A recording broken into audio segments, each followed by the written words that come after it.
And the majority of people are not willing to do that. They'll spend more time and effort and energy thinking about the reasons they can't do it. And guess what? It's a self-fulfilling prophecy. Go ahead and talk about all the reasons you can't do something. You're never going to do it. Go figure out reasons to do it and why you can, and how you're going to leverage what you have to build a better tomorrow. You're going to crush it. You're going to do it.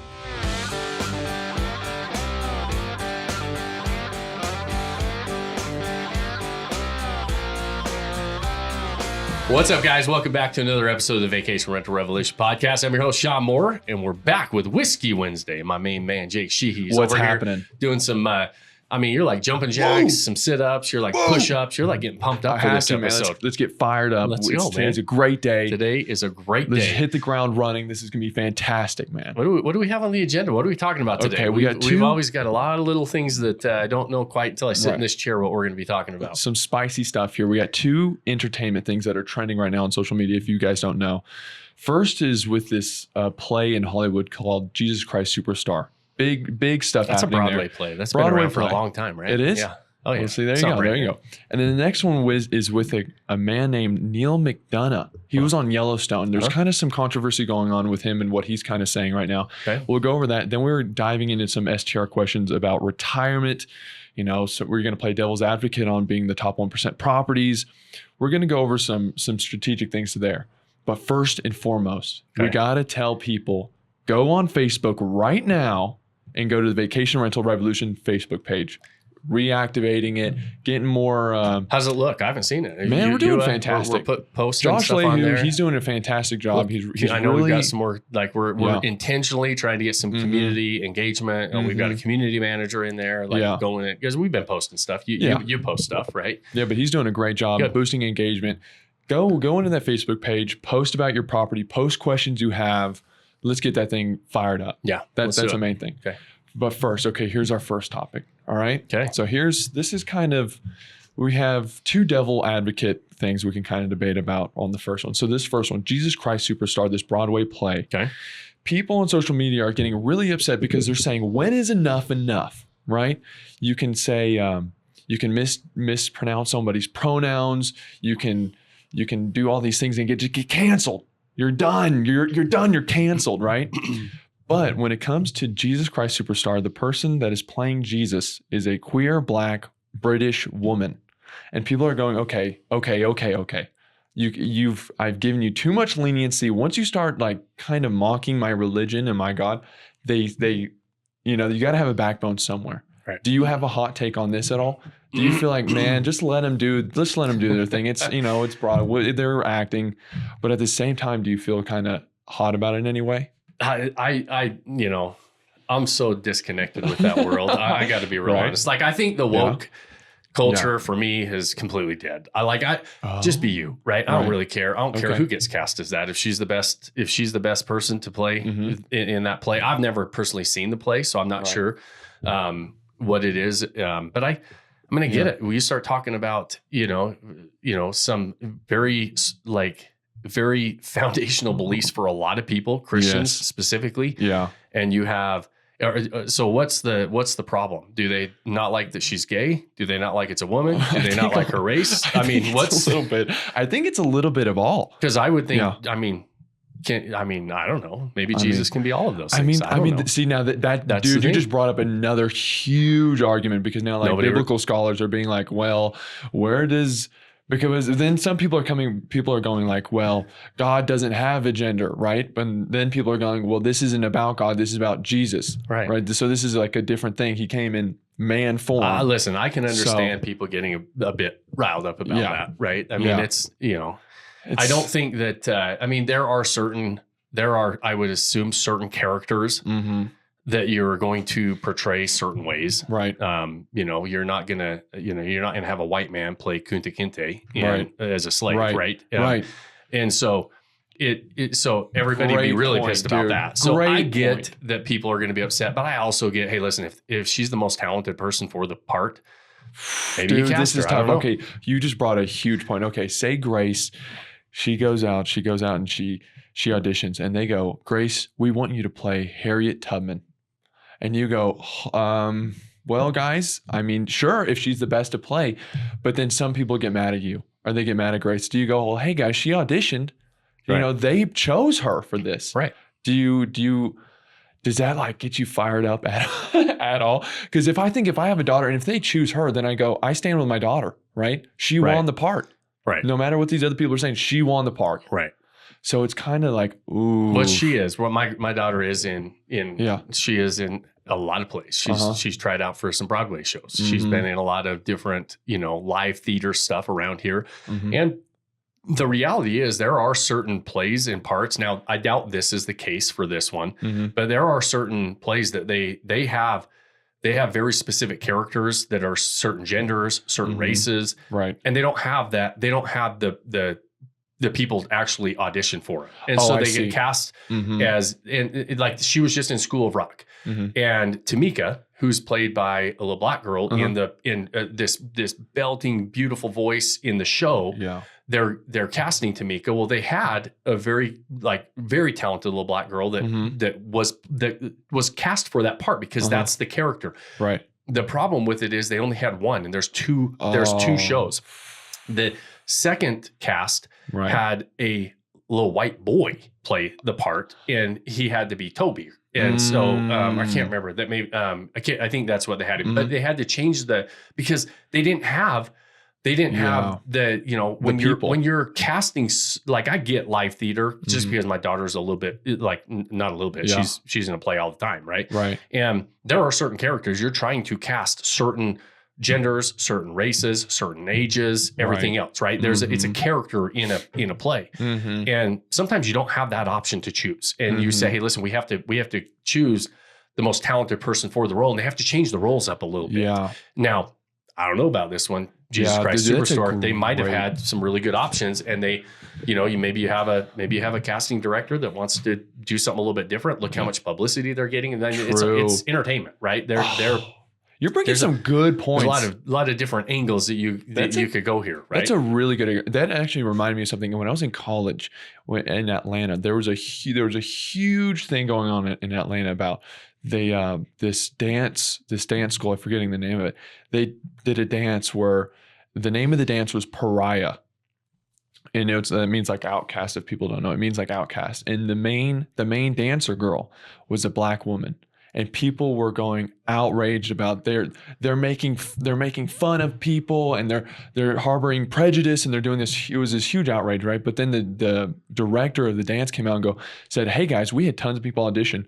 I didn't do this as like a racial choice. She was just the best for the part." And that's how I feel. And she had to go on radio. She went on TV. She was like, "Guys, you got to quit. She's just the best. She's the best." This isn't some subliminal message type thing. No. So that could be what's happening in this situation. Well, I think that we've gotten to the point, and I think we're getting away from it. I really do think we're getting away from it, where it's not to prove points. It's like, listen, you be you, I'll be me. Everybody, like, let's live by a meritocracy. Right. The best person gets the part, period. Yeah. There are, in entertainment, there are certain characters that you're trying to cast certain, like I said, races, genders, ages, everything else. Right. My daughter goes up against that all the time. And it is what it is. And you realize that, hey, listen, one, you got to look at the talent level. Two, you got to look at the character. And sometimes you're trying to portray a certain character that has a certain appearance, and that's entertainment. That's fine. Right. Do it. Right. They should. But then also there are certain things that you're like, hey, listen, I'm looking for the best of the best. I don't care. I'm colorblind here. I'm gender blind. Right. I just want the best talent. And that's the director and the casting director's choice on how they're going to run their show, and you just deal with it. Right. And like, I love that. I love a meritocracy. Like, you give me the best. The best in the business and the best at what they're trying to do, I'm all in, right? I mean, and she is really great. She just got like an Academy Award or something for Wicked. She's got like an amazing voice, and it is like a musical, I believe. So I mean, that point makes tons of sense. So let's not forget that there's a layer of talent there that can't be forgotten about. Yeah. And if she's the best and does an amazing job, and they're trying to maybe have a different take on a very, my daughter is in theater as well, and she'll play the same. She'll be in the same like she's in A Christmas Carol, for example. Mhm. And she's been in it for the last 3 years at different theaters, and there will be different, it's a different script for the same story. And they're all a little bit different. There's one that's super funny. There's one that's super serious. There's one that they have a different take on it. So depending on like the director and the script that they're going, there's multiple scripts for a lot of these different shows. Maybe Jesus Christ Superstar, there's a script for the lady to be Jesus Christ. And great. It's awesome. Do it. Entertainment's entertainment. I'm not about the woke, trying to prove a point for any of those different things on like, I think it's stupid. I just think let's just let them do their thing, man. I mean, it's a different thing. And you brought up some really good points about that, about the scripts and everything. That was really good. It brought some new light I haven't thought about. Okay, good. Here we go. And it's not a story I was following, so I'm glad I could actually add to it. Dude, you did great. Here's the next one. Neil McDonough. Okay, so he was in Yellowstone. He's saying that he's getting blackballed from Hollywood because he doesn't want to have any on-screen kisses that are not his wife, right? So some people are going, man, that is like really respectable. You got wife, you got kids. You don't want to start kissing other women. You don't want to have any, sex scenes. You don't want to do that kind of thing. You have a family at home. That's really respectable. Flip side of the coin is, hey man, you're an actor. This is make believe. You can't be upset where, if you're going to get typecasted as the villain who never has like a love interest or anything like that, you can't be upset now. Right. Like you can't go, oh, I'm getting blackballed because you're gonna be the one actor who's not gonna act, And it's another one of these Hollywood things, man. I guess that's just fun for people to talk to. I guess, but do you feel like I'm on the one? I wouldn't complain about getting blackballed in an industry that right. One, I mean, you're making a living there. He does, and he does fine, right? He does fine. He does have a very like he works a lot with like Angel Studios. I know a little bit about him because I'm familiar with the guys that run a lot of the Yellowstone and the Taylor Sheridan World stuff. And he's in a lot of those shows. He's in a number of those shows. He's got very conservative Christian values. He doesn't like to do that kind of stuff, and that's fine. Right. That's your choice, right? But again, you be you, but don't be upset if you don't get it, that they don't change the script for you, right? It's like, hey, as if you're not going to do certain things that I, as a director, want in the scenes, I'm not going to cast you for that. That's not getting blackballed. That's just saying, hey, listen, you're going to play a very specific character with very specific limitations and rules that you have placed, and saying, hey, listen, I'm not willing to go here. That's okay. Right. There's a lot of actors and actresses do that. Right. Now, the people that are pissed about it and saying, no, you're an actor, you should do whatever they ask you to do. That's stupid. Like, I think that's stupid too. Why can't somebody say, I draw a line in the sand? One of my friends was actually just over at our house for a barbecue, actually works with him because he works on a lot of the Taylor Sheridan stuff. And he was on one of the new shows coming out. And he plays a lot of, he's in almost all the shows, but he's not like a leading actor. He does different scenes, but he was asked to play a scene that he was a child trafficker, and he was taken and he was watching this rape scene and everything else. And he didn't want his kids seeing him in that. He went back and said, I'm not, I don't really want to be in this scene because I don't want my kids watching this and seeing that I'm like this, this monster in the, and he's like, I wasn't the person in the rape, the rape scene, but I was part of the crew that was like, grab the kid and then it was this nasty scene. And he's like, I just didn't want to do it. Why? Right. What's wrong with somebody saying, I don't want to do that? I don't think it's if wrong. They lose a job over it.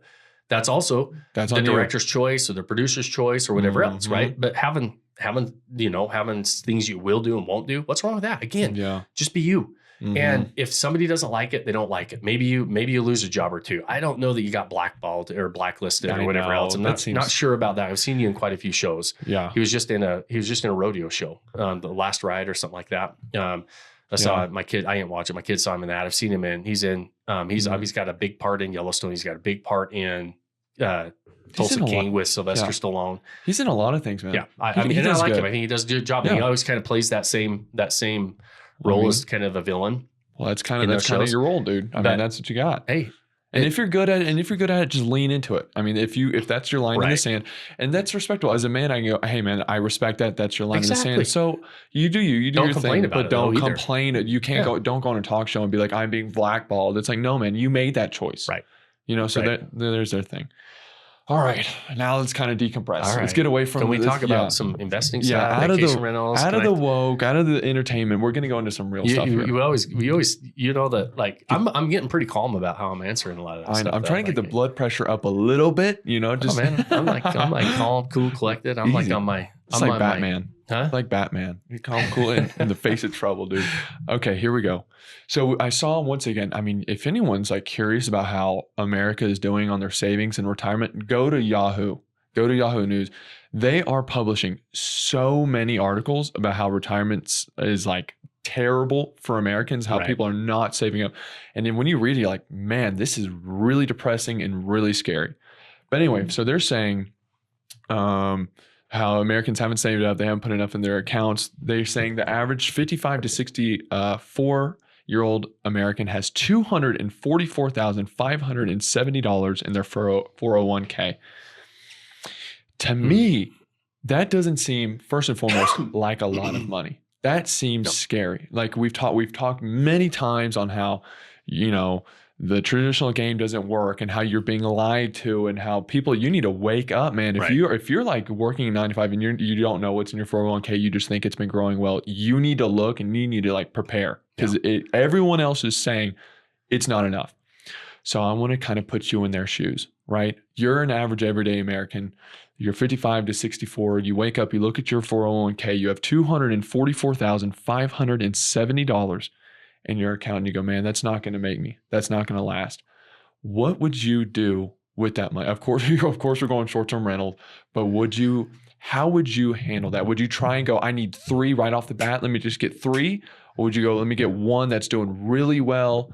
What kind of scenario would you do? One, you have to understand the game you've been playing is not working. Mm-hmm. Like first and foremost, like this story we have been told to go to college, get a job, contribute to your 401k, let your employer match it, and you're going to be great. Yeah. That is such a crock of shit and the biggest lie that people have been told. But it is a huge problem, right? When you're 55 years old and you've been following the rules, you've been doing what you were supposed to do.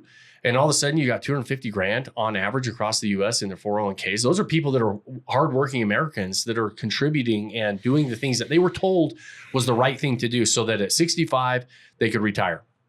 You can't retire on $244,000. You take that 4% rule of being able to withdraw 4% a year and being able to live off of that. That's 10 grand a year.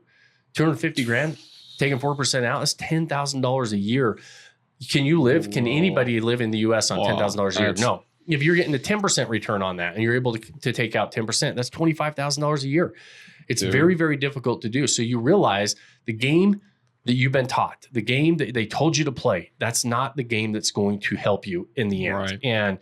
And that's ultimately, in my opinion, what they want. They want us all dependent on them at the end of our days. And at the end, you probably sooner than that, right? And they, which is why they tell us like, hey, listen, you know, this is somebody else's fault. This is their fault. And by the way, we're here to help. Right. And it's a huge problem. And so first of all, realize that. Second of all, it's like, okay, what game am I going to play?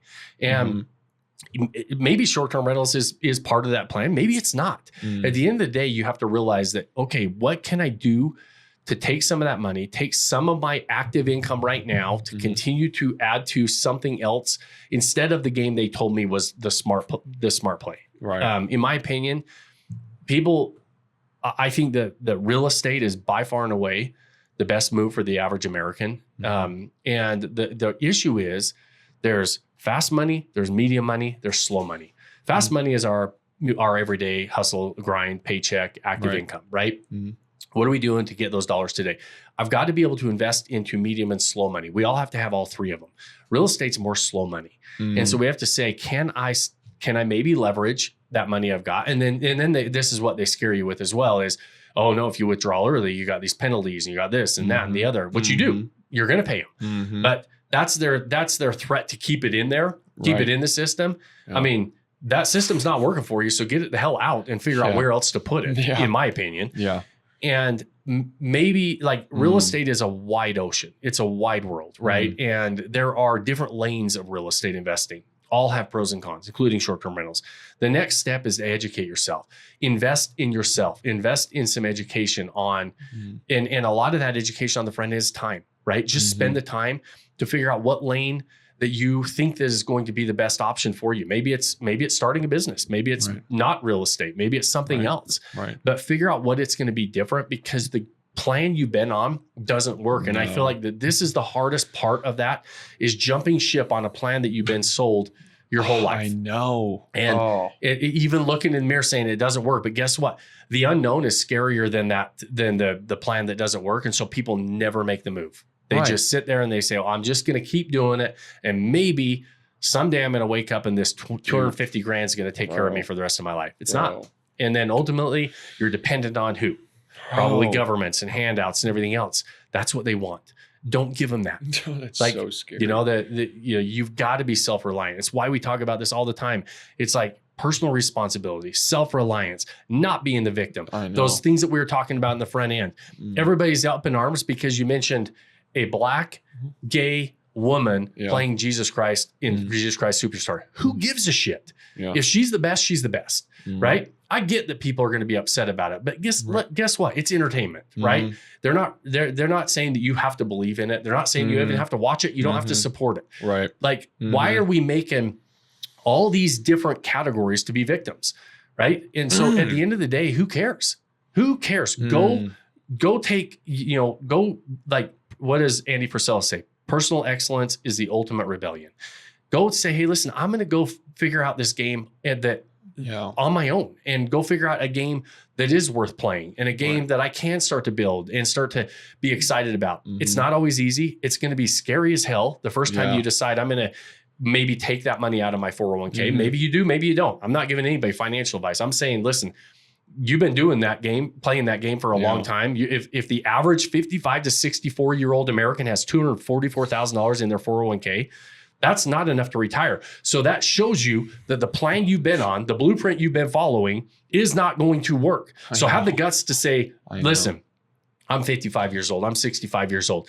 You know how many people say it's too late for me to make a change now? Bullshit. That's the dumbest excuse to say, I'm going to do something different. So what are you going to do? Sit back, throw your hands up and say, okay, Mr. Government, give me my handouts. It's like it seems like you're choosing your fear. You're either choosing the fear of, I'm too scared to pull the money out, right, of the 401k because of the penalties, or what could be, I don't know, I'm scared of that.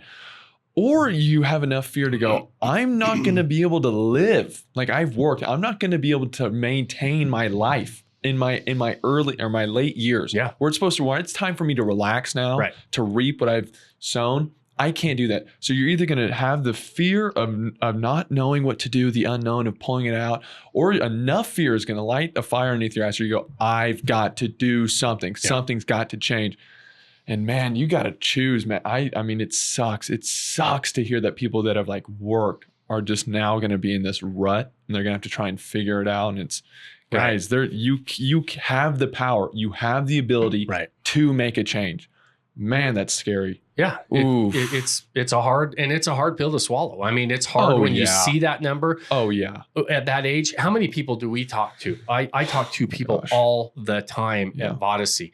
Our core membership group is that 45 to 60-year-old person that is realizing, holy crap, this road I've been on that I thought was going to be a good road at the end of the day, they start to realize it's not going to work. And they start to make those changes and they start to change their outcomes, and but they're having to leverage some of that money. They're going to have to figure out how to, give up on some of the things that they're doing today and double down on something that they can do and have a better tomorrow. Right. And that's making sacrifices today. Right. But it's opening your eyes. Yeah. Like you said, open your eyes to this, man. You can't just put your blinders on and put your head down and go, oh, it's going to be okay. When push, it's going to be fine later down the road. Let's just keep chugging along. Man, open your eyes. It's not okay. People are yelling at you from the rooftops. It's not okay. Yeah. All right. And it's not, you don't have to figure it out on your own either. That's the other thing too, is there is no excuse in today's day and age, because there's people that have been there and down that road before you that have a blueprint you can follow that actually does have a different outcome than the road that you've been on. And Doesn't mean that it's going to be easy. If somebody tells you it's easy, if somebody tells you they've got something secret hidden behind a paywall, not the right person. You know, you should be able to get whatever information you need for free. And then you decide, hey, do I want to have somebody help me execute? Maybe, maybe not. But at the end of the day, there are blueprints out there. There are paths that you can follow to put yourself on a different trajectory than the one you're on right now. And the one you're on right now, for a lot of people, if they read that and they are part of that statistic, it's a scary statistic. And you have to say, okay, I can either figure out that maybe I didn't pick the right the right blueprint to follow. That's okay. We all make mistakes. Have the guts to iterate, have the guts to make the change, and then start to run down a different path. And don't try to recreate the wheel. There's people that will say, hey, here's the baton. You run faster and farther than I've ever run because I'm going to help you avoid all those mistakes that I made in the very beginning. And ultimately, that's what we try to do at Vodyssey. But there's people all across different aspects of real estate, investing, business, whatever else. Figure out what path you want to run down and then find the right partner to help you accelerate your progress and avoid some mistakes so that you can start to say, I'm going to have a different outcome than the one I'm on right now. Right? That was beautiful. Okay. Moving on. Here's a question I had. Now we're posting these every Monday. We're posting a Vodyssey case member study. If you don't know about it, go to our Facebook, go to the Instagram. You'll see, for yourself, the real numbers, the real property, everything like that. And here's a question I had coming up with it was, we just posted one today about Broken Bow in Broken Bow, Oklahoma. And I was thinking to myself, we have a lot of members and a lot of members operating in the top 1%. How do we here at Vodyssey handle when multiple members go, we want to go to Broken Bow, and now they're in a way kind of, is this the right way to think about it first and foremost? Is it the right way to think about it? Now they're kind of competing to see who's going to be the number one property, and then how do we handle that? What is that? Yeah, it's a natural, it's kind of that scarcity mindset that starts to creep in. We start to think, well, if somebody else is already at the top, how can I go at the top? When you look and you have more of an abundance mindset and you really just peel back the layers of the onion in all of these markets across the US and the amount of consumer dollars that are being spent in all these markets, there's a lot of room at the top. And there's more room at the top than there is in the middle of the market. And because it's just, there's fewer people that will do what it takes to be a 1% property. And because of that, you can help each other raise the bar. When I came out with a case study in 2022, I bought a property in Cherry Log. I did a full year case study. Somebody told me you couldn't, that was a too saturated market. There's no way to operate at the top of these markets anymore. You got to find less crowded markets, less saturated markets, everything else. So I did a full 1.5 year case study on saying, okay, I'm going to go buy a property in a really crowded market. We're going to do what it takes to be at the top of the market. We bought that property. We did what we did. And again, this was I have a 3.5 hour case study that you can go get on my website and watch it from start to finish, what our projections were. By the end of that 3.5 hour video, it was filmed over a whole period of time, right? So you can see the whole process. And how did we do versus projections? How did we do versus all this? We ended up having the number one property in the market. We set a new high water mark in that market. Since then, though, that was in 2023. I bought it in middle 2022. I launched it in December of 2022. So in December of 2023, I did a case study on it. Since then, there have been multiple properties that have leapfrogged, and then that high water mark continues to go up. So what happens? It's like the 4-minute mile, right? You say, hey, listen, nobody thought they could do the 4-minute mile. Roger Bannister came out, ran a 4-minute mile. And then within a year, 3 other people ran a 4-minute mile. And for years, there was this glass ceiling. As soon as somebody breaks it and raises the high water mark, then all of a sudden it's okay, it's possible to do it. And everybody starts raising the bar and leapfrogging each other. And so now there's multiple properties in that market on an annual basis since 2023, and we broke through that ceiling. Nobody was making over $100,000. We made 134 on that property, in counting our direct bookings, 114 on the OTAs on Airbnb. And so then since then, if you go look at that market, the top of that market, there's multiple properties in the $130,000, $150,000 range. And so everybody starts to raise the bar there.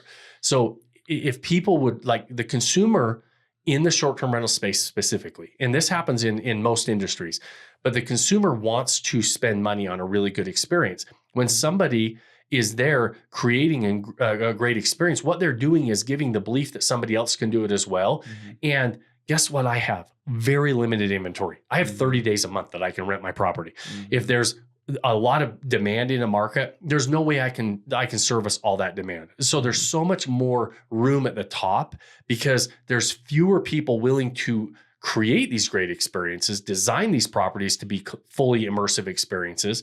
And if you are willing to, ultimately what happens is you just both make more money, right? It's kind of like why when you see a McDonald's, you're going to see a Burger King and an Arby's and a Wendy's all in the same area, right? Because they all make more money all being in the same area, in the same market together, right? When you go to a restaurant, you don't just usually see one restaurant. There's an area in your community where there's the fast food restaurants, there's going to be multiple sit-down restaurants, and they all go to the same area because they all make more money by being in the same market together, right? Same happens at the top of these short-term rental markets. And so it's when you start to understand, one, consumer behavior, two, the economics behind the dollars being spent and how much money is there and how limited you actually are. If there's a market, we're talking about Blue Ridge, you're probably, you're looking at a market that has probably $10 to $15 million a year being spent in that market.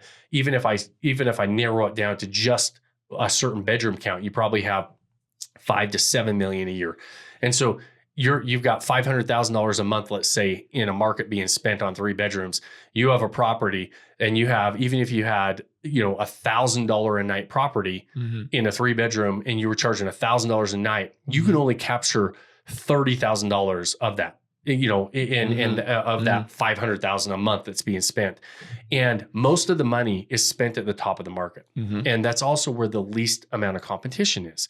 And so there's this outsized return by doing that. And so when we tell our Vodyssey members and they understand that, and we look at it and they realize, holy crap, one, I don't care if another Vodyssey member has the number 1 property, because most likely I'll raise the bar and I'll leapfrog them. And then we're going to just both continue to raise the bar in that market. And instead of the opposite, what the masses do is they go into these markets. They all have these beautiful model homes in great areas. They all look the same because they're all designed the same.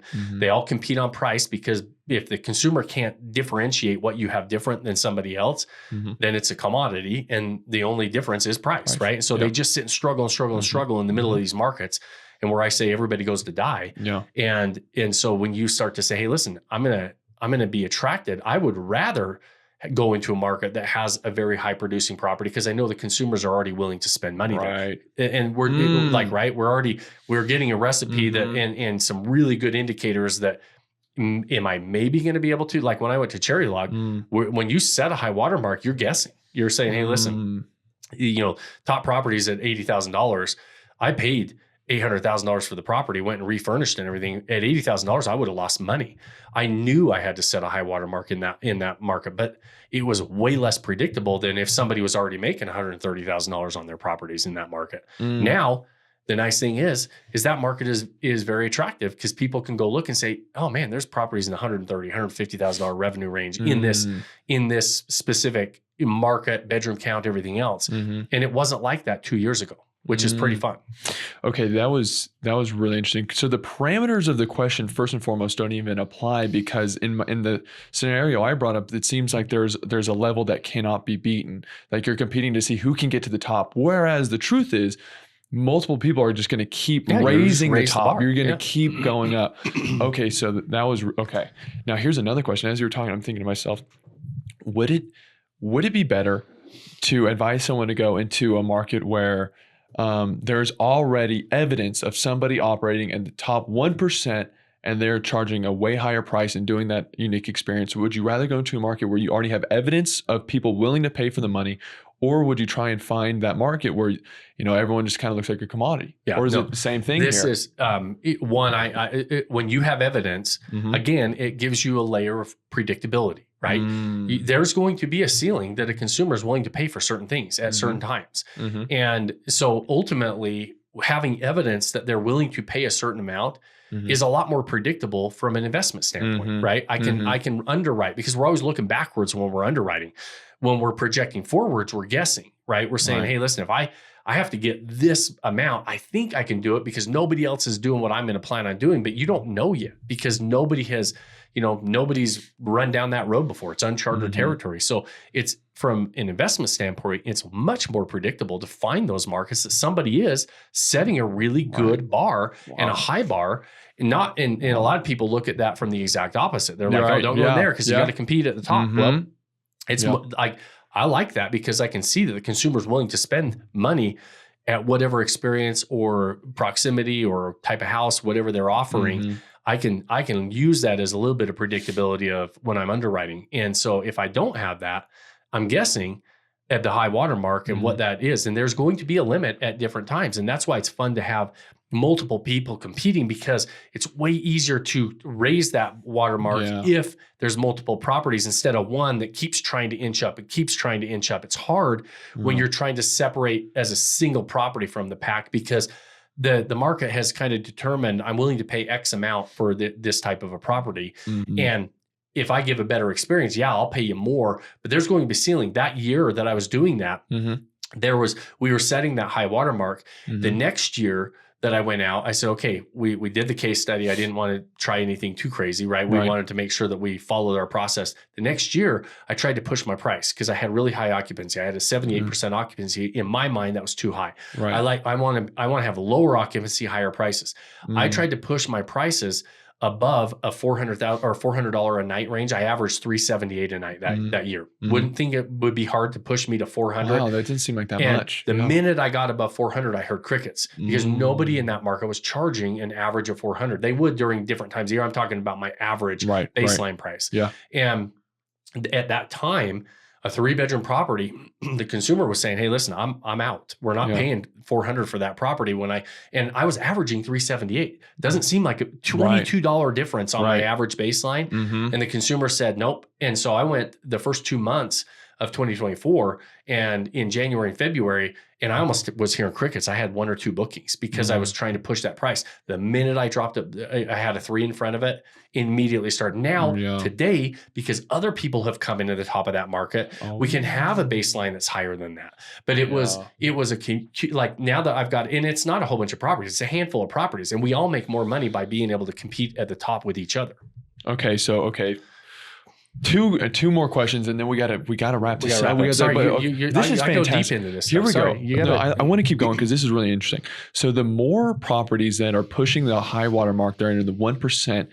At the end of the day, it's going to help you too. You don't need to see it as a kind of a competition of like, oh, they're beating me. I mean, I would say, you still want to be the best, right? You always compete, I guess. But we're competitive, right? The second that someone was pushing the high water mark, now you're able to make more money, because you can charge more. Now you can put a 4 instead of the 3 in front. So it's better to be around the 1% people that are pushing the higher watermark. 100%. Okay, 100%. Now I'm thinking to myself, man, we're talking about 1% properties, but now this kind of, in a way, do you think it also translates to the 1% kind of person? The 1% person that's going to open their eyes about their 401k, that's going to open their eyes and go, I'm willing to go into a place that's saturated. These are avenues that some people do not want to go. No. They do not. That's too much. Let's just play it safe.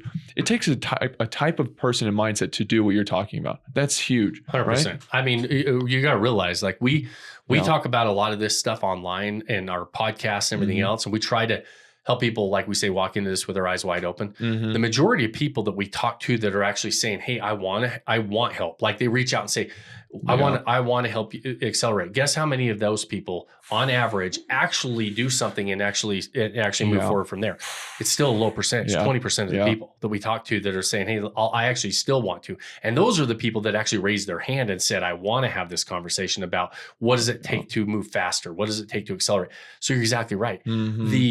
There's a certain part of, all of us that has that real competitive fire. That fire burns brighter in some of us than others. Some of it, we've let it extinguish altogether. We have to reignite it. And hopefully everybody reignites it, because I do believe the more people that continue to raise the bar and operate at a high level in this industry, it just gets better and better and better for all of us, not worse. And so I am not of the mindset that I want people to keep things a secret. I want the bar to be raised across the board, because I've seen the effects of that. But I also very much understand that only a small percentage will ever do it. It doesn't matter how much we talk about it. It doesn't matter how much we try to explain to do it. We want it to happen because it helps everybody. But at the end, and it helps everybody all the way down to the consumer. The consumer gets a better service. We talked about last week, you know, the rules and all the stuff that guest book and all that stuff. Yeah. The laundry list of items that you had to do up on checkout and everything else. We don't want that. I don't want that in the industry. Right. I don't. And a lot of people are like, oh, that's awesome because I can compete against that person and kill them and we'll crush them in the market. No, they're still in the market. You want that garbage out. Right. And so we want a better marketplace. It goes back to the sports analogy too. I grew up playing sports and I talked to my son. He's in sports right now. And like anybody that you talk to that plays at a high level, they hated playing the games when it was a walkover, like a blowout game. Or you just walked over them. The competition just wasn't there. Right. You know, average people like playing those games to pad their stats. Competitors hate those games. Right. They want to play against the best. They want to go against the best. Right. I love rodeo. It's rodeo season right now. The best cowboys, they want to get on the rankest bulls. They want to get on the rankest horses, the ones that nobody can ride. The best ones, they want to be the ones that rode them. And it's the same type of a mindset. You want to compete against people at a high level. Right. You don't want to compete against somebody that's injured or not operating at a high level or not playing in the same category. That's no fun. Who cares about winning that person, right? If they're, you know, you want to be on the court or the field or, you know, nose to nose with somebody at your level or better because it's going to raise you to be better. Right. Oh man, I love it. I'm getting fired up. Okay. Now here's my last question. Okay. Devil's advocate. Here we go.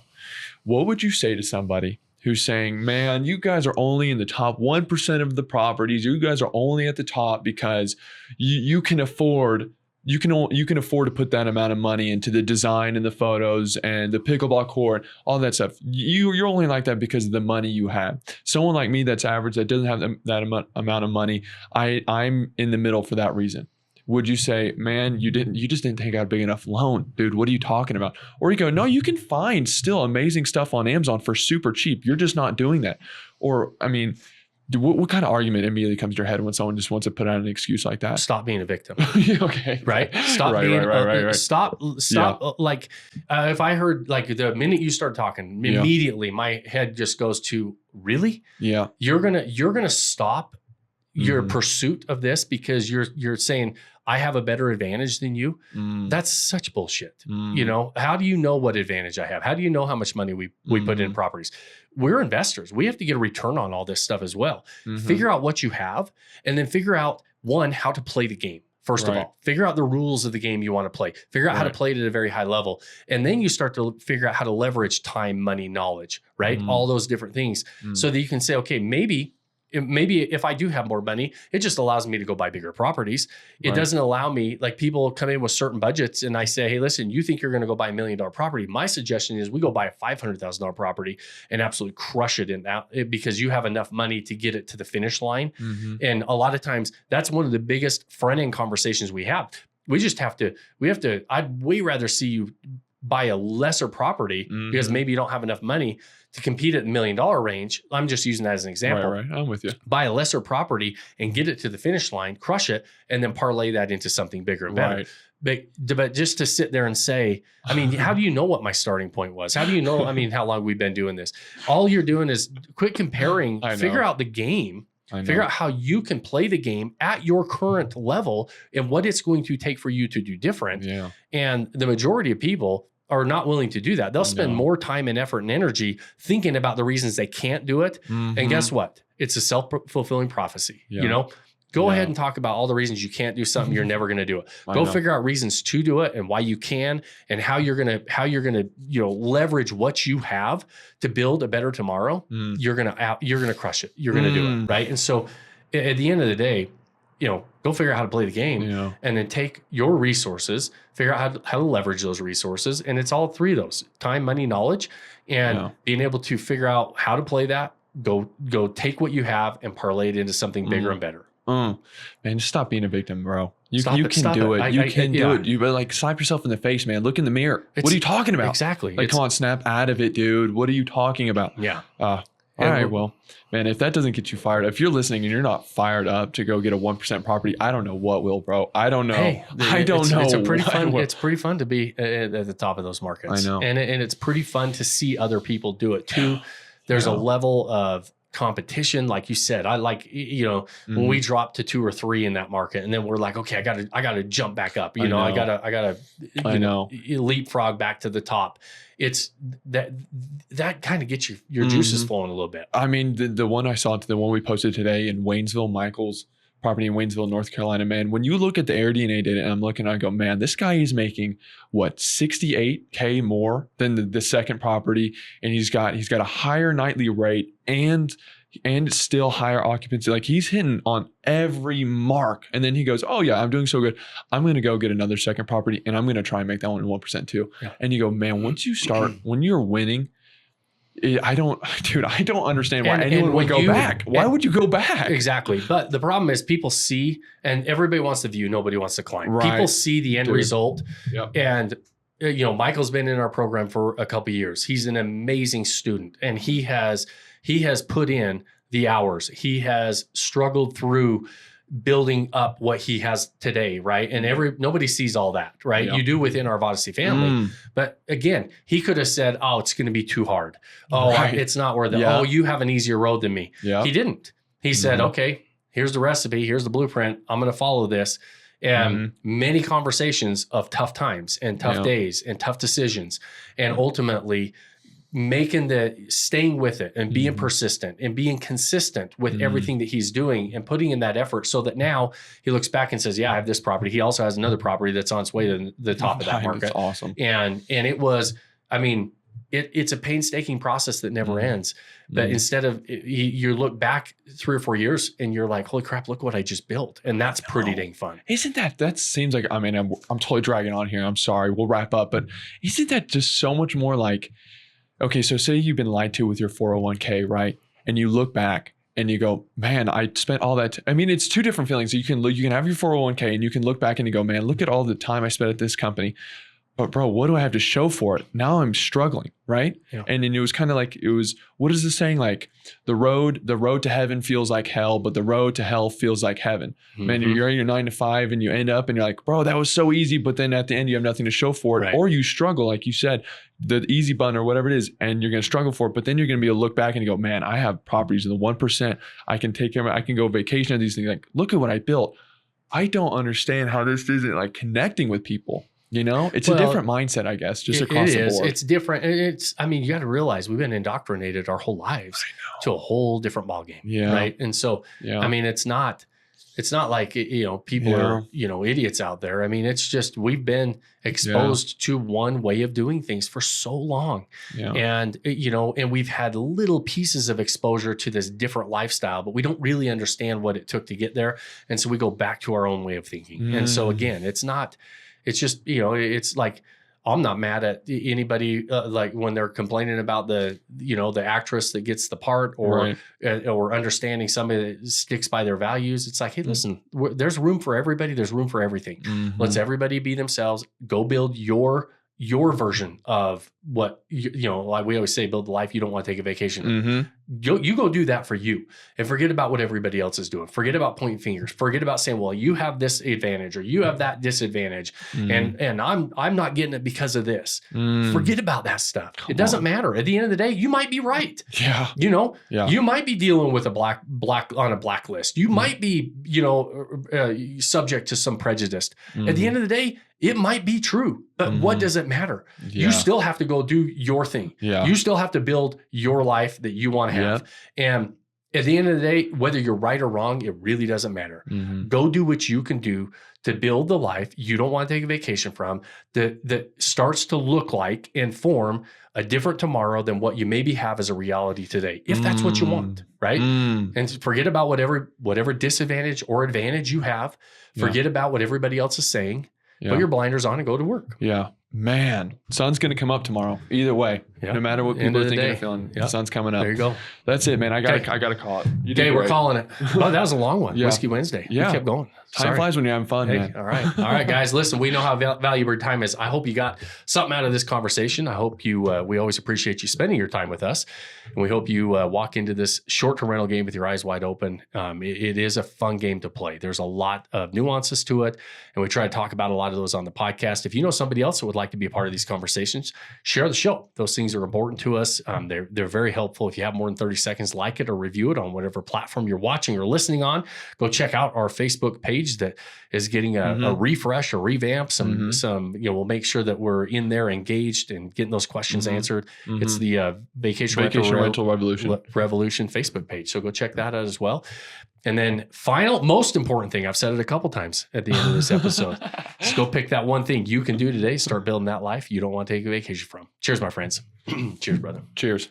Thanks for joining us on this episode of the Vacation Rental Revolution podcast. Share this with other people you think need to hear about it. And don't forget to subscribe and leave us a review. Hey Grace, is there a website? Yes! For more amazing content and expert advice, visit Vodyssey.com. Thanks for listening, and we'll see you on the next episode.